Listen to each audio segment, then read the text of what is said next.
कहते हैं कि साधारण लोगों का सिर्फ जन्म ही महत्वपूर्ण होता है, लेकिन असाधारण लोगों की मृत्यु भी महत्वपूर्ण होती है।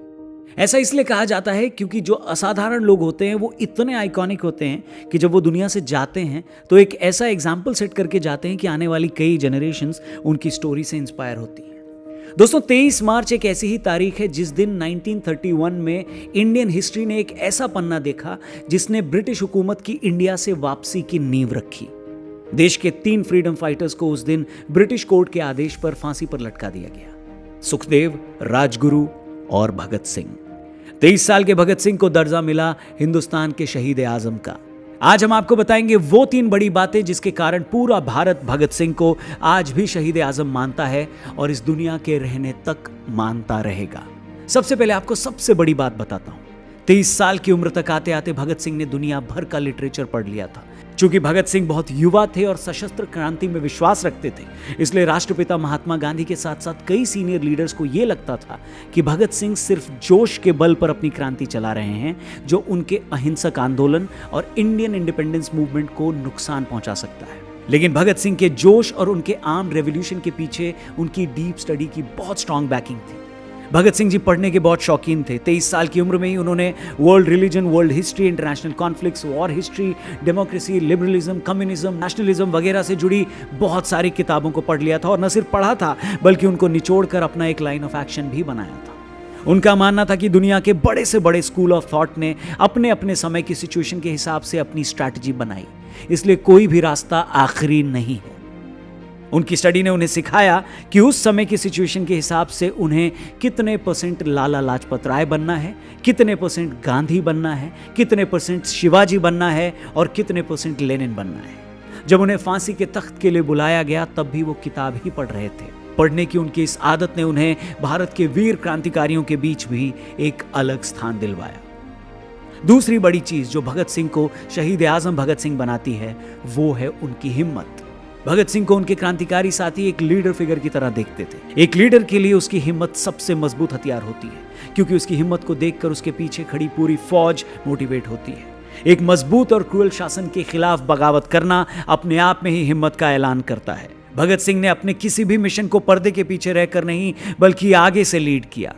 जिन बहरों को बगावत की आवाज सुनाने के लिए उन्होंने खुद जाकर बम फेंके, उस असेंबली में वो चाहते तो क्रांतिकारी दल के अपने किसी और साथी को भेज सकते थे, लेकिन उन्होंने इस मिशन को खुद ही लीड किया।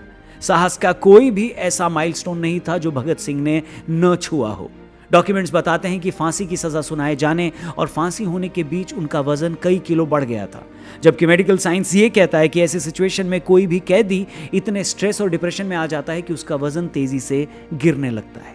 उनकी वीरता और उनके साहस की कई कहानियां उनके फेलो फ्रीडम फाइटर्स ने लिखी और सुनाई हैं।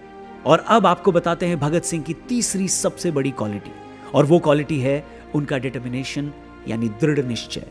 जिस जलियांवाला बाग हत्याकांड को देखकर क्रांतिकारी ऊधम सिंह जी ने यह प्रण लिया था कि वो इस मैसेकर के लिए जिम्मेदार लोगों को मारकर ही इसका बदला लेंगे, उसी जलियांवाला बाग की कहानी ने भगत सिंह को अंदर तक हिला दिया और उनके अंदर क्रांति का पहला बीज डाला। उस समय 12 साल के रहे भगत सिंह ने अंग्रेजों के खिलाफ जो दृढ़ निश्चय अपने अंदर भरा वो उनके अंदर 23 मार्च 1931 तक रहा।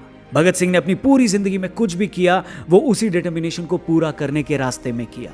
उन्होंने शादी नहीं की क्योंकि उन्हें देश को आजाद करवाना था और उन्हें लगता था कि शादी उन्हें इस रास्ते से भटका सकती है। उनका डिटर्मिनेशन इतना स्ट्रांग था कि असेंबली में बम फेंकने के बाद अफरा तफरी के समय वो भागे नहीं बल्कि खड़े होकर नारे लगाते रहे, क्योंकि उन्हें पता था कि आजाद भारत के उनके दृढ़ निश्चय को पूरा करने के रास्ते में उनकी गिरफ्तारी जरूरी है।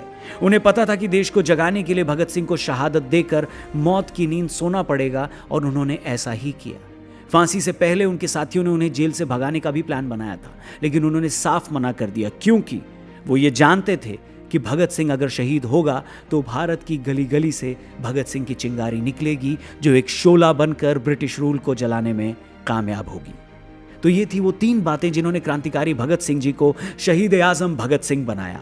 आज उनके बलिदान दिवस पर कुछ पंक्तियां मैं आप तक पहुंचाना चाहता हूं। अगर आपको ये लाइनें, ये पंक्तियां पसंद आएं तो इसे जरूर शेयर करिएगा। कि वतन की आंख में आंसू जो छलके दर्द के कारण, तो फिर बेटे की आंखों में बगावत खुद ही दिखती है। कलम कागज ने कब लिखे हैं ये बलिदान के किस्से, शहादत की कहानी तो शहादत खुद ही लिखती है। जियाले जो वतन पर जान देने को रहें तैयार, वो जिंदाबाद रखते हैं और जिंदाबाद रहते हैं।